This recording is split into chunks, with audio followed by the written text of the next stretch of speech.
বাংলাদেশে রমজান মাসের ইফতার মানেই এক চিরচেনা দৃশ্য।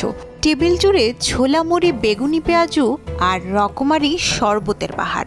কিন্তু কখনো কি ভেবে দেখেছেন এই ছোলা মুড়ির পাশাপাশি পেঁয়াজু, বেগুনি, চপের মতো মুখরোচক ভাজা পোড়া খাবারগুলো কবে থেকে আমাদের ইফতারের মেনুতে জায়গা করে নিল? ইফতারের ইতিহাস বহু পুরনো, যুগের সঙ্গে বদলেছে এর ধরন। প্রাচীন বাংলায় ইফতারে থাকতো খুব সাধারণ সাদামাটা কিছু খাবার। গুড়, কলা, দুধ বা খেজুর দিয়ে ভাঙা হতো রোজা। 100 বছর আগেও বাংলার গ্রামগুলোতে ছিল পানিতে ভেজানো ছোলা। কখনো হয়তো যোগ হতো সামান্য গুড়। বিত্তবানদের ঘরে ছোলার সঙ্গে যোগ হতো একটু ঘি বা দুধ। কিন্তু আজকের মতো পেঁয়াজ, মরিচ, শসা, টমেটো দিয়ে তৈরি সালাদ আর তেলে ভাজা পেঁয়াজ ও বেগুনি তখনও প্রচলিত ছিল না।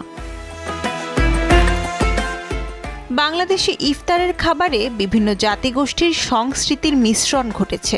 পারস্য, আরব, আফগান ও উত্তর ভারতের খাদ্যাভ্যাসের প্রভাবে সমৃদ্ধ হয়েছে আমাদের খাদ্য সংস্কৃতি। মুঘল আমলে ফিরনি, হালিম, মাংস ইত্যাদির প্রচলন বাড়লেও গ্রামের সাধারণ মানুষের খাদ্য তালিকায় এসব খুব একটা প্রবেশ করেনি। তাদের প্রয়োজন ছিল সস্তা, সহজলভ্য এবং পুষ্টিকর কিছু খাবারের। তাই তাদের পছন্দের তালিকায় ছোলা আর মুড়ি প্রথম স্থান পায়। বিশেষ করে আফগানিস্তান থেকে আগত কাবুলি ছোলা খুব সহজেই বাংলার মানুষের রুচির সঙ্গে খাপ খাইয়ে জনপ্রিয় হয়ে ওঠে।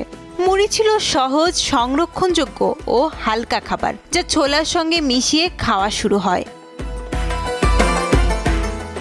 তবে আজকের দিনে ইফতারের সবচেয়ে বেশি জনপ্রিয় হয়ে ওঠা পেঁয়াজু, বেগুনি, চপের আগমন কিন্তু হয়েছে তুলনামূলকভাবে অনেক পরে। উত্তর ভারতের খাদ্য সংস্কৃতির বিশেষত্ব হলো নানা ধরনের মুখরোচক তেলে ভাজা খাবার। ব্রিটিশ শাসন আমলে ভারতের নানা শহরে, বিশেষত কলকাতার রাস্তাঘাটে বিকেল হলেই জমে উঠত পেঁয়াজু, বেগুনি, চপ সহ নানা ধরনের ভাজা পোড়া খাবারের দোকান। 20 থেকে 30 দশকের মধ্যে এই সংস্কৃতি ধীরে ধীরে বাংলার শহুরে জনপদগুলোতে ছড়িয়ে পড়তে শুরু করে। বিশেষ করে শ্রমিক, দিনমজুর ও সাধারণ কর্মজীবী মানুষদের কাছে দ্রুত তৈরি করা যায় এমন সস্তা ও সুস্বাদু খাবারের চাহিদা ছিল প্রচুর। সন্ধ্যার সময় রাস্তার পাশে গড়ে ওঠা এসব দোকান থেকেই বাঙালিরা প্রথম পেঁয়াজু, বেগুনি ও আলুর চপের স্বাদ নিতে শুরু করে। ধীরে ধীরে এগুলো স্থান করে নেয় শহরের মধ্যবিত্ত ও নিম্নবিত্ত পরিবারগুলোর ইফতারে। বিশেষ করে ছোলা মুড়ির সঙ্গে এসব খাবার মিশিয়ে খাওয়ার অভ্যাস জনপ্রিয় হয়ে ওঠে।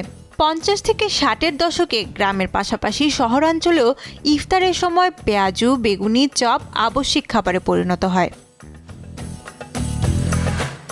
70 থেকে 80-এর দশকের পর থেকে ইফতার টেবিলে বৈচিত্র্য অনেক বেড়েছে। পাশ্চাত্য ও মধ্যপ্রাচ্যের খাবারের প্রভাবেও এখন ইফতারে পিৎজা, বার্গার, কাবাব এমনকি পাস্তা পর্যন্ত এসে গেছে।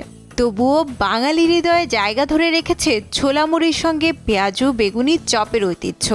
ধর্মীয় বা স্বাস্থ্যগত সুবিধা নয়, বরং স্বাদ, সহজলভ্যতা এবং সাংস্কৃতিক অভ্যাসই এই ভাজা পোড়া খাবারগুলোকে বাঙালির ইফতারের অন্যতম জনপ্রিয় খাবারে পরিণত করেছে। আজও বাংলাদেশের ঘরে ঘরে রোজাদারের অপেক্ষায় থাকে টেবিল জুড়ে রাখা সেই চিরচেনা খাবারের আয়োজন।